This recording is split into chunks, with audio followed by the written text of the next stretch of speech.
Welcome to Wired to Lead, the podcast where neuroscience meets leadership. Hi, I'm Julia Lefevre, and each week we're going to explore how our brains impact our behavior and how we can rewire our brains so that we can lead with clarity, confidence, and impact. Are you ready? Let's dive in.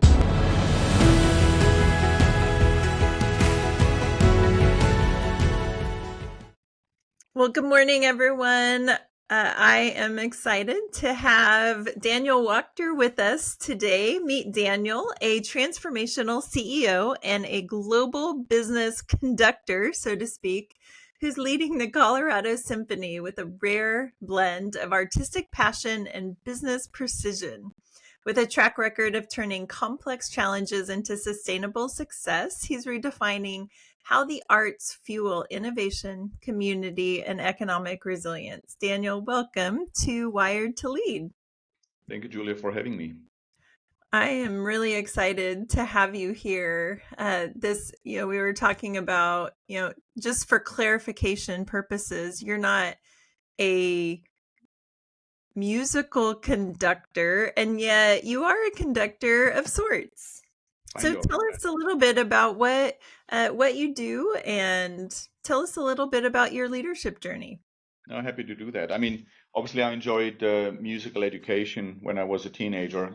I'm at my parents' house in Germany right now, so music always has been a very important part of my life. But I decided to go for a business degree after high school and then work for a few companies, privately held, but also listed companies. And before I took on the role of president CEO of the Colorado Symphony just early April, I was indeed leading businesses as a CEO, as president, and have indeed visualized myself to be the conductor of a business. And I had that epiphany myself many years at the Cincinnati Symphony Orchestra when I observed during a performance that the conductor obviously doesn't play an instrument, obviously, but he or she has a role. And I made that bridge and had that epiphany about, hey, it's a little bit like me. At that time, I was president of a German-based company for North America.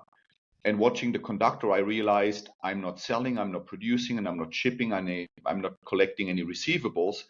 And it made me think about what is it that I'm doing? What's my job, my role?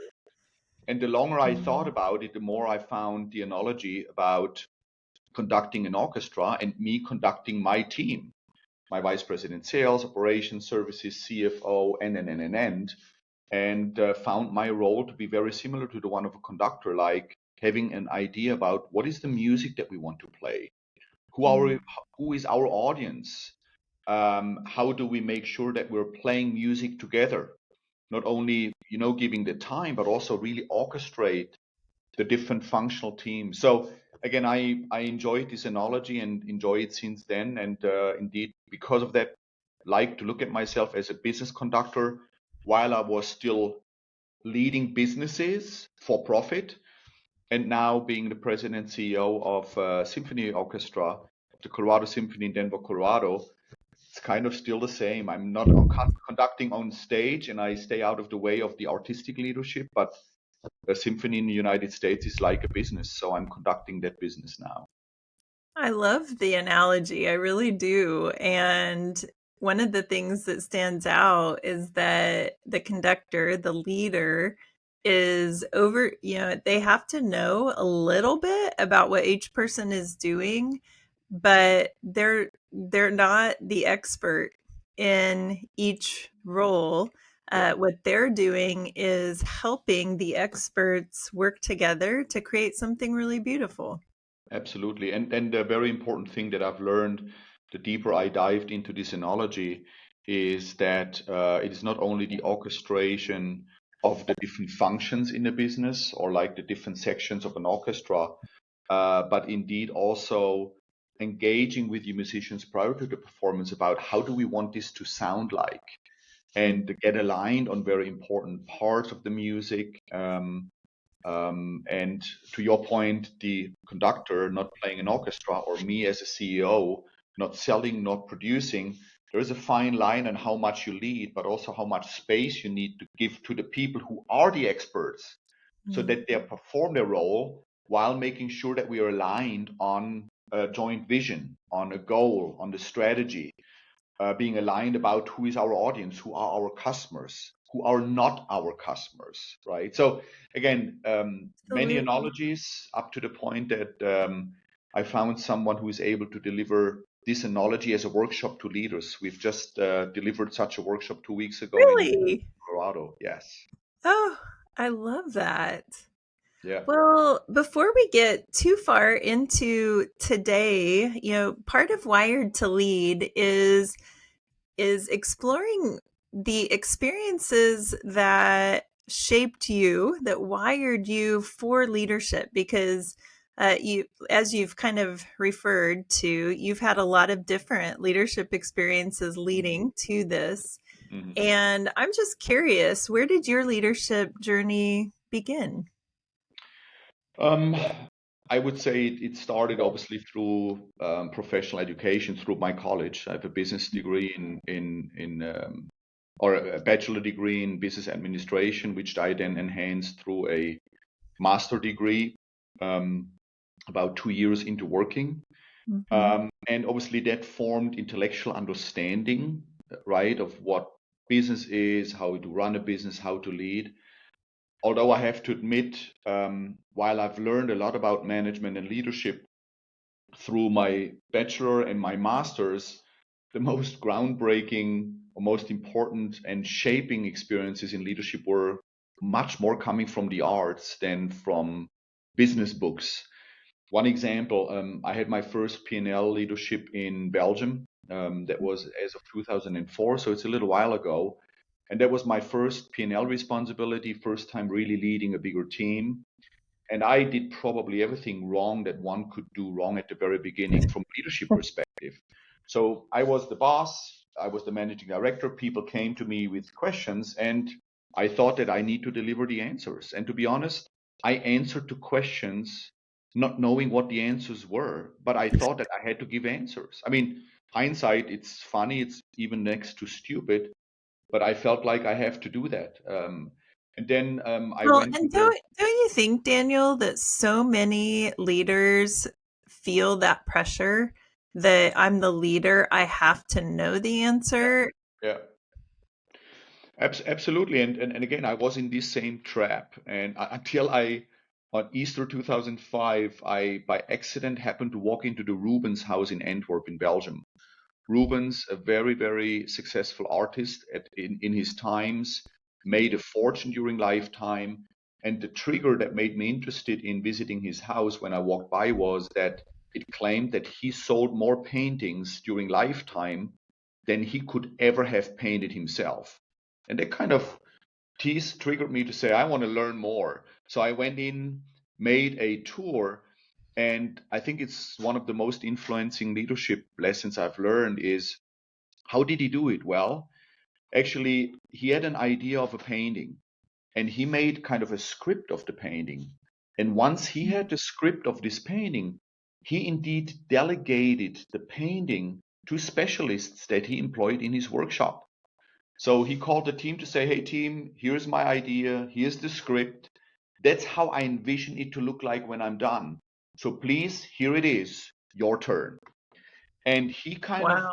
walked his draft with the specialists, but not making their job. He did let them paint, but he engaged with them and talked to them about what he wants them to perform as a work and how he wants them to paint so that it looks like he envisioned. So actually he talked about his vision and all those things the entire time. So long story short, at the end, he engaged the painters, the specialists in his workshop. At the end, he put some final touch to it and his name. And guess what? This was a Rubens. And I think it is a Rubens. So I walked out of this house at that day, Julia, really with the epiphany about, oh my God, first of all, I don't have all the answers. How about I ask the specialists to come with the questions about what they think the answers should be? I mean, it sounds so simple, and it kind of is, but it was a big epiphany for me at that time. And I think it changed me as a leader. So, and the little bit the same is with the conductor with an orchestra. The conductor does not play an instrument. If the conductor tried to micromanagement each musician on how he or she should play his or her instrument, it will be a complete disaster. It would not work. So again, just as one very tangible example where yes, I've learned my profession through education, and the most significant inspirations came from different other fields that made me, I think, a much better leader. I've even heard that there's a lot of leaders who talk about learning from areas that are outside of your expertise. And what a great example. And, what strikes me about the story about the painting is that it didn't lessen the value of what was produced. It produced more value technically because he was able to, by engaging a team, Yeah. he was able to create more than he could have alone. Absolutely, and it has a qualitative aspect, like you just said, Julia, and a quantitative aspect. I mean, the quantitative aspect is one brain, two hands only can do that much in a given amount of time. He multiplied his one brain with two hands with so many other people, so that's the quantitative aspect. But I think the also very important part is the qualitative aspect. Now, you could debate, is it now a Rubens if he did not really paint it? I would say absolutely, because he had the idea, he scripted it, he interacted verbally with the specialists while they were doing their job.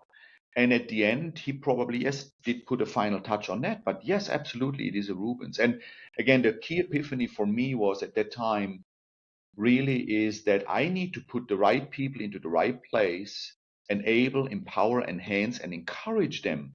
And obviously, my job as a leader is to make sure that we are aligned on the vision, on the idea, that we Yeah. are aligned about what's the desired outcome, but at the same time giving them the space so that they can perform their specialist role, like what the conductor does on the podium with an orchestra. So Yeah. the point is, I love the arts, not because only I love music, but it inspired me to become a better leader. I work with those analogies in my own coachings, with my own organization before Mhm. business for profit, now a business non-profit, which is a symphony orchestra. The analogy works. And like I said, we just had about 50 or 60 business executives from Denver, Colorado, seated inside the orchestra 2 weeks ago and worked this analogy to really inspire them to become better leaders by observing how the conductor leads an orchestra and make sure that they play music together. Yeah. Really, what you're talking about is synergy, right? That Yep. sometimes the more can be produced with the whole than what can be done individually. Yeah. And what a what a goal for every leader that's out there to figure out how can I invite synergy and uh, yeah, just such a great example. Yeah. Yeah. And once you think about it again, there's a lot of details to it. The other key epiphany I have, to be honest, every single time is the ability to listen. So the ability of the musicians to listen to each other, the different sections to listen to each other, like what happens if the different functions of an organization work in silos and do not listen to each other, for example. And obviously, it's part of the job of the business leader, of the business conductor, to make sure that they have enough understanding of each other, that they are synchronized, that their work is orchestrated, not only in time, but also in output, in quality, in quantity, and so on and so on. So again, very inspiring analogy, and that's kind of the bridge that I found for myself, getting inspired from the arts to be a better business leader. And with my recent career move from a for-profit business leader to become the leader of a non-profit of a symphony orchestra, to me, it's a hobby to turn into a job or a dream to come true because I still lead a business, with the content that I really do love. And yes, it's a Yes, non-profit organization, but we need to run it as a business. We need to generate ticket sales, gain donor support financially, and so on and so on, to run payroll, to pay the musicians, to pay guest artists. So it's a business, just with a very different absolutely. content and packaging or chemistry that I did before. Absolutely. One of the things that sticks out to me is the personal connections that have to happen in the story of the Rubens, the story of, or the analogy of an orchestra and conducting, and in business, that there has to be, this personal connection because, as you said, it needs to be synchronized. There has to be this working together. And for that to happen, trust has to be there. And Yes. we all know that trust comes through really individual interactions. And so, how do you, as a leader, do that in your role as the leader of the Colorado Symphony? I mean, I would abstract it kind of in general, and um, I've succeeded, but at times I've also failed, right, in doing that. But um, if we start with trust, obviously, which to me is one of the key principles of leadership, if you don't want to or cannot trust, I think one cannot lead effectively. And it needs alignment, it needs common understanding of what has to be accomplished, what the outcome is. And again, whether it's a nonprofit or a for-profit organization, there are very hard outcomes that have to be delivered, right? To please audience, to please customers. And the trust component is one, obviously, to be built through building relationships, through getting to know each other, by showing appreciation, by close enough collaboration that ensures alignment, but at the same time, which does not get too far into the other person's sphere that would be perceived like micromanagement. So, Yeah. for example, I have a desire and a high level of attention to detail, which at times can be perceived or is perceived as micromanagement. So, trust is always a two-way street. So, as a leader, to give the space to trust the specialism, the professionalism of the person is that one thing that a leader has to give. But trust being a two-way street, it goes the other way around, where a leader need to be trusted for his or her, let's say, prominent perspective. And let me quickly use Mm. the conductor again as an analogy to talk about this trust component from a musician to the conductor or from an employee to the CEO. In an orchestra, someone who sits, for example, on the far right of an orchestra and someone who sits on the far left of an orchestra, they have only they have a few limits to deal with that. They don't hear what the conductor hears in front of the orchestra. Mhm. So that means the people on the far right don't necessarily even hear what the people on the far left play, or the other way around. But they have to trust the conductor that he or she hears kind of the total music, and trust the time, to trust the indications when he or she wants more volume. So it is the trust to the leader, to trust him or her to hear the music, to understand the total outcome. And at the same time, through the leadership work, that the CEO indicates to the different functions that might not see in all the details what they do individually, but also trusted leadership. So again, it's a two-way street, where as a leader, I think we are always more in an active role to trust our people at the right place for what they do, through appreciation of professionalism, the appreciation of contribution. So financial recognition as well, non-financial recognition. But again, it also requires the other way around, a trust of the employees to the leader, like the musicians to the conductor, that he or she knows what he or she is doing in terms of hearing the orchestrated music as a total, to be able to kind of lead the musicians. Does it make sense? It does. And I really appreciate the perspective of recognizing that when you're in a more specialized role, you're not seeing the whole picture Yeah, and you're not experiencing the whole picture the same way the leader is. yeah, yeah. And so, yeah, being able for the leader to have built the trust Mm, so that each specialist or each team member is trusting him or her is yeah, so important. That yeah. makes so much sense. Yeah, and what's so important in this respect, Julia, is the awareness of the conductor or the awareness of the leader to constantly be aware that if you look at your entire team, like the conductor looking at the entire orchestra, to be aware that at any given point of time, they do not hear the same in its totality like you hear as a conductor. And I had a huge epiphany just recently. I was part of a class of 2025 of the Colorado Springs Leadership Institute. So it Okay. was a wonderful week of leadership trainings. And there was a group exercise outdoors with corporate team, with 5 or 6 smaller teams that were spreading out in nature for working on a mission. And I was probably the lowest rank in my team. My job was to keep the time, to collect some trash, and so on. So I did not really feel I had a lot of valuable contribution there, although obviously I did in this lowest rank in my team. And we reported our results, our accomplishments regularly to corporate.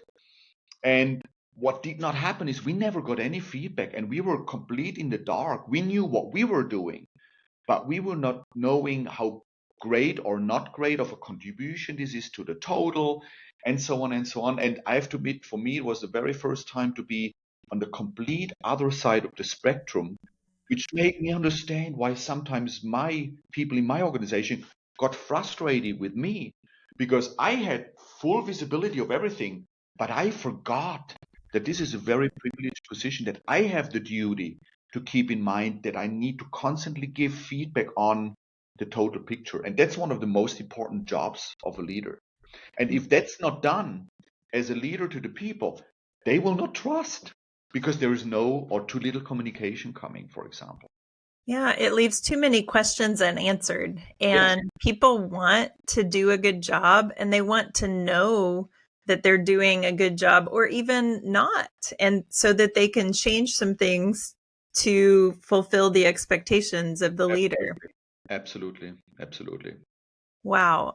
Yeah, that is so good. So I'm glad you brought up the idea of feedback because that's a topic that's kind of a hot button topic right now because everyone's talking about having emotional intelligence and being able to balance the kind of the soft side of feedback with the hard side. And I guess I'm just curious, what have you learned about how to give feedback in a way that people can hear it and learn and grow from it?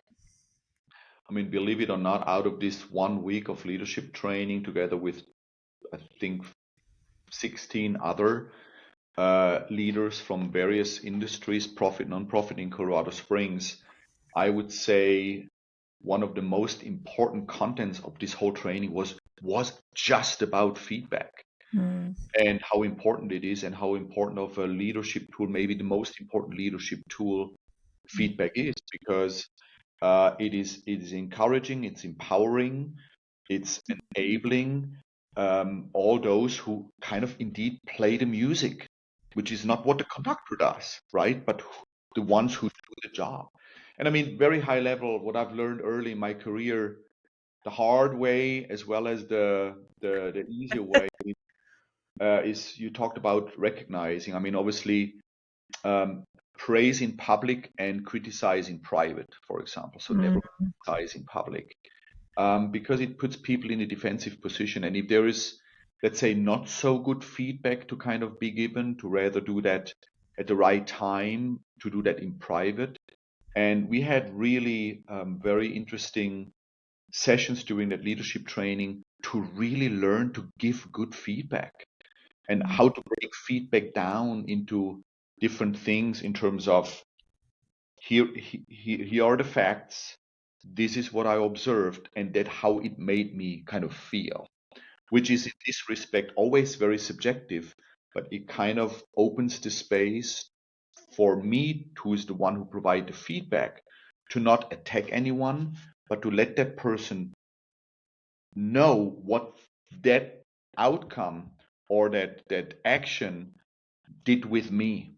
So it generates a very, very different spin there. And I include myself. It was hard to get rewired on how to deliver feedback the right way and to make it productive, especially if it is hard. And the one thing that we always also forget is that we give feedback if things are not so good. Mm-hmm. The most important, or even more important feedback at times, is that we give feedback because things are good and not take those things for granted, for example. I mean, Mm-hmm. just a few examples on top of my mind about feedback which has been at the core of this 1 week leadership training, indeed. Yeah, that's interesting. So how so we've so you've talked a little bit about giving feedback. How did you learn, or how did learning to receive feedback maybe influence how you're able to give it to others? Very good question. I mean, let me start with a maybe a general phrase, but I think there's so much truth to it, is Mm. if given feedback, listen to understand, not listen to respond. Mm.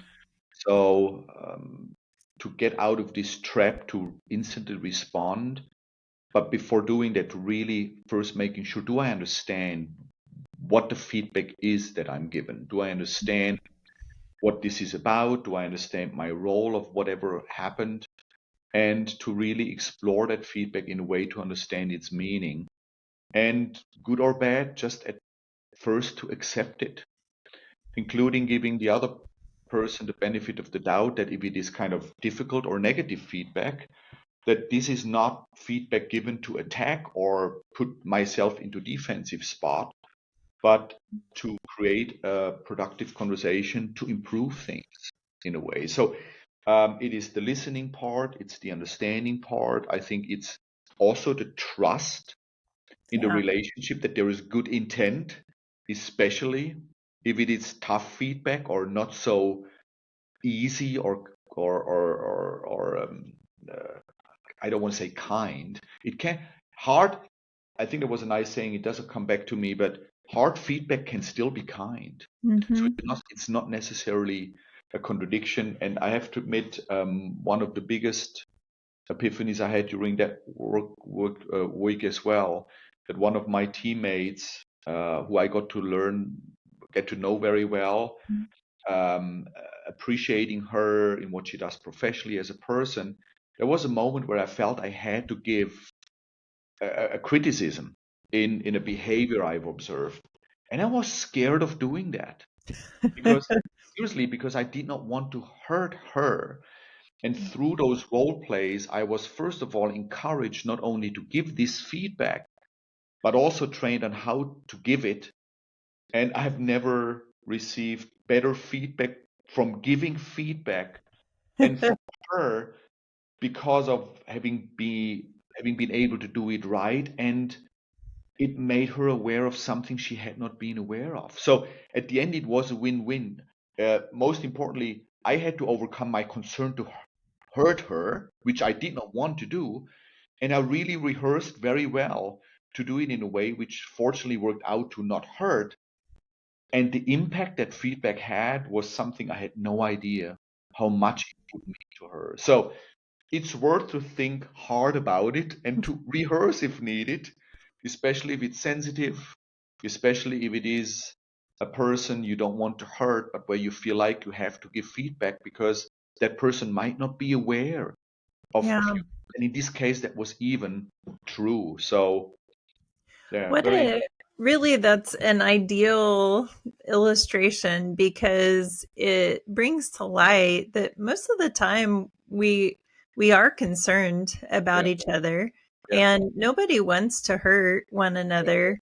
yeah, And we've probably, your fear of giving her that feedback was probably because you have had situations in the past where you've given feedback it hurt them and they pushed away relationally, like that it Yeah, was too hard for them.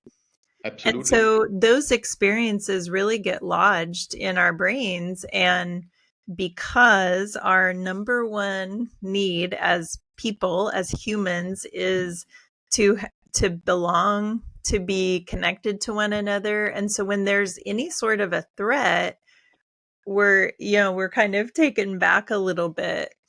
And what you got to experience in a new way is that just because it happened like that before, we can kind of rewrite that story and Mhm. show ourselves and learn in how we deliver, but Mhm. also grow in being able to step into those scary spaces, regardless of what our past experiences have been.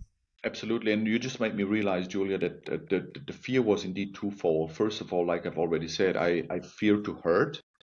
And the second kind of underlying fear was, well, we just know each other now for 2 or 3 days. Who am I to Mm, tell someone or give feedback to someone about something? Maybe it's just something that disturbs me a little bit. Maybe it's very subjective, and so on and so on. Because we were only 2 or 3 days in our relationship through a leadership mm, course where I was not completely sure. And at the same time, now, hindsight, I feel like, I mean, I had a fresh set of eyes and told her something, luckily through training in the right way, that was eye-opening to her. And yeah. one other aspect, Julia, you just made me realize as well, because, we talk about being the leader. Feedback is so often just to be seen, it's the feedback from the leader to the employee. Also, this is a two-way street. And the hardest thing, I would say, the hardest barrier for us leaders at time is to overcome that we have enough trust and that employees feel safe to provide feedback to us. Because if I call out my nightmare as a leader that I have, if I think about it and don't think about it, is that my employees, my people, the people who I work with, where I'm on top of this hierarchy with this same title, which sometimes really adds to the complexity of feedback. My nightmare is that they don't feel comfortable to give me productive feedback, Yeah. but also in a more difficult way. I make mistakes, and sometimes I don't even see, or I'm on a roll because I'm passionate. I talk too much instead of listening. All those Yeah. things. And going back to what you've identified as something I look at, one of the key principles in leadership, trust. It is our job to develop trust, that people can trust our relationship to give feedback to us as leaders, Yeah. despite that there is theoretical power imbalance and a title and a different spot in the organization, and generating a culture of trust this way. If it works, then let's say from the bottom up, technically, is Yeah. something super powerful. And I know times and places in my career where that worked, and others where I must have failed in something why I did not get that feedback. And Mm, hindsight, I found some of the answers, but even not all of them. So yeah. that's a difficult task, to make sure that this feedback comes back to us as well, and is not seen as one-way street from the leader to the employees. Yeah. I really appreciate that you imply that really it's the leader's job to cultivate that sort of of culture, Yeah, because people are really impacted by their experiences. And so if the leader can invite feedback and kind of model that they're wanting it and that people aren't going to be punished for kind of pushing back or raising concerns, yeah, then those actual experiences are going to help your team to rewire and to understand, okay, this is safe. yeah. But if that initiative isn't taken, people don't know and they're not going to put themselves at risk until they've kind of seen it for themselves Yeah. and seen it be okay. Yeah. I mean, there are ways and tools and processes to kind of compensate for that issue a little bit, like surveys where people can Mhm. comments without giving their name. On the other hand, I mean, I've seen results and outcomes for many of those surveys. I mean, it's state of the art to do that in business, in nonprofit as well. And I can tell also the most relevant stuff are those free comments of people. But it's hard to do anything with it if you have no indication where it originates from. So it's a little Yeah, bit catch 22, and it's maybe a little bit naive or an illusion will never be accomplished. But I like the idea that it must be possible to create a culture of trust where people really feel comfortable for feedback, for productive criticism. Unfortunately, there's always some sure. unproductive people just bashing. I mean, we're all humans, right? And then we have a bad day, Mhm. and things like this happen as well. But especially that there is a good culture and atmosphere of trust that people feel always safe, even if it's hard to provide productive feedback from the bottom up to the respective leaders of the organization. Absolutely. Well, we're getting close to the end of our time, but I'm just curious. You've mentioned you went from for-profit to nonprofit, and now you're leading the Colorado Symphony. And I'm just curious, what are the next challenges that you are facing in this role, and what you're hoping? What's your vision for the future where you are? I appreciate the question. I mean, first of all, like I said, I feel so fortunate and blessed of having been given the opportunity to now run a business with the Mhm. content that I really do love, which is music, which is classical music. The Colorado Symphony is going to be in its 102nd season the next season. So we've just completed our 101st season. So it's around for a little while. Yeah. And the Colorado Symphony has really evolved and is nationally watched for its innovative programming. So while we serve a mission to pioneer the future of live symphonic music, we try to do this twofold. On the one hand, as a curator of classical music, and at the same time also through very innovative programming, and means programming that builds a bridge from classical music to other musical genres. Mm. So we just had Cynthia Erivo at our gala performing with the symphony orchestra. We had Gregory Alan Isaacoff in Deutscher Hall. We had Nathaniel Radcliffe. We had collaborations with hip hop, with rap. Ugh, So we try to kind wow. of do both, to really do take our responsibility as a curator of classical music and to kind of build bridges to other musical genres, which we also do. If I put it a little bit into a business needs perspective, we do that also because we need to attract newer and younger and more diverse audience to classical music, because we Mm. cannot depend on classical music education to sustain this as a business. So that's kind of the business model a little bit of the Colorado Symphony. Again, it's the curation of classical music and innovate with other genres. And some of the wonderful challenges and opportunities that we are working right now is that our home in Denver, Colorado, is the Becher Concert Hall. It has been the first in the round symphonic venue in the United States when it was built in the 70s.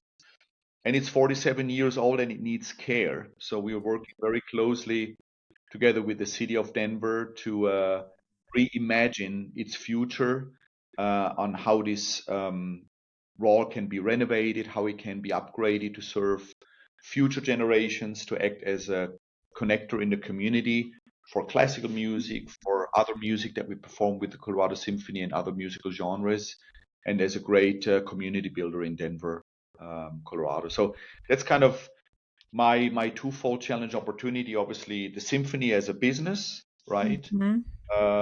Pioneering the future of live symphonic music, and at the same time to be a good tenant, collaborating with the city of Denver to reimagine Böttcher Concert Hall for the next generations to come. As you spoke, I just had this vision of you conducting, and there's all these parts, and the goal is not, I mean, it is for the good of the symphony, but really it's even a broader vision. And I love that you said, to continue to bring people together. Yeah, There's yeah, something so powerful yeah, about the arts. yeah. And I was imagining just, the city of Denver and beyond, people coming together to appreciate this beautiful work, Yeah. and it creating a space for what we all really want and need, and that's just connection with each other and with beauty. Absolutely. And if you ask me about the biggest difference leading this nonprofit versus the for-profit organizations before, as a business leader, if I go back to my analogy with Rubens, we need to make sure that we have a vision, a mission, that we have purpose, we have a strategy with a plan, we align everyone around that one. I'm so thrilled about now serving a business with a purpose that is so intrinsic to everyone on stage in the orchestra as well as everyone in the organization. It's the love for music and the knowledge about what our arts form does to people who come to a concert. Julia, what I can highly recommend whenever you go next time to a concert hall, classical music, whatever, rush out after the concert and just look at the people who come out of the building, to see the smile, to see them talking, to see them pumped up. That's what we do. So we're kind of a little bit in the soul food business, right? We feed the souls Absolutely. of the people, and it is powerful. Music is a bridge, especially nowadays in the times where we could argue all day long about whether we agree, disagree on politics and so many different things, but it is a unifier. And what we try to get accomplished in Denver is to collaborate with the city to really rethink Berkshire Hall as a community connector for the next generations to come. It will come with challenges that we lose our home for a little while it would be renovated, but at the same time, we look at it as an opportunity to take the Colorado Symphony to other places in the United States or Mm, even internationally. So, as a absolutely. little hint, we'll take the Colorado Symphony to New York early January for two incredible performances that we will announce in fall. So, cannot really share much more than that, but Hey, it's a we good will, we will, teaser. yes, absolutely. Mark your calendars January 30th and February 1 in New York. So details to Okay. all. Man, I might have to make a trip. I would Yes, love that. please. Well, Daniel, it has been a joy, and to just dive in to what life and leadership looks like from your vantage point. So, thank you so much for sharing with us, and we look forward to just following along. And I'm going to have to, you're a state away, so I'm going to have to make my way to Denver and Please. come take in the symphony. No, please come to Denver, be my guest, Julia. And again, thanks for giving me the opportunity to share my story in a nutshell, but also share the inspiration that I think the arts can provide to business leaders like me, now leading the Colorado Symphony as a business. We will do those workshops again in future, where we give the opportunity to business leaders to become part of the orchestra, to observe this leadership work of the conductor, and to take this to other places as well. So thank you so much for having me this wonderful conversation today, and thanks for the great questions. Absolutely. And we will put your information in the show notes if anyone's interested in reaching out and getting more information on those workshops or conferences. And yes, thank you. Thanks for Wonderful. being here. You're very welcome. Thank you, Julia.